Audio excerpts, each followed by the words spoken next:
শ্রাবণীর নতুন ফ্ল্যাটে ওঠার এক সপ্তাহ হলো। ছোট্ট কিন্তু সুন্দর ফ্ল্যাট। শুধু একটা অদ্ভুত ব্যাপার, শোবার ঘরের জানালার পাশের দেয়ালে একটা ছোট্ট কক্ষের দরজা। মালিক বলেছিল ওটা খোলার দরকার নেই, স্টোররুমের মতো কিছু।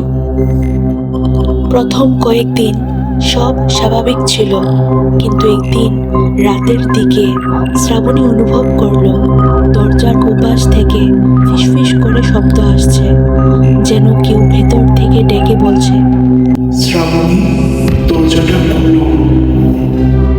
সে তখন ভয় পেয়ে বন্ধ দরজার সামনে গিয়ে কান পাতল। এবার স্পষ্ট শুনতে পেল কেউ ওর নাম ধরে ডাকছে। বুক ধড়ফড় করতে লাগলো। ভয়ে দরজা ছুঁতে চাইল না, কিন্তু কৌতূহলও সামলাতে পারছিল না। পরের রাতে একই ঘটনা ঘটল, কিন্তু এবার শ্রাবণী সাহস করে দরজার হ্যান্ডেল ঘুরিয়ে দিল।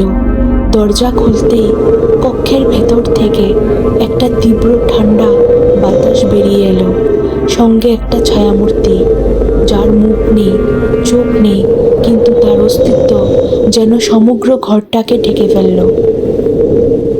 শ্রাবণী তখন আতঙ্কে চিৎকার করে দরজা বন্ধ করে দিল। পরের দিন সকালে ফ্ল্যাটের মালিককে সব খুলে বলল। মালিক দীর্ঘশ্বাস ফেলে বললেন, আগের ভাড়াটিয়া তোমার মতোই এক মেয়ে ছিল, সে দরজা খুলে আর ফেরেনি। সেই রাতেই শ্রাবণী ফ্ল্যাটটি ছেড়ে চলে গেল। আর সেই ছোট কক্ষটি, কেউ জানে না ওখানে কি আছে।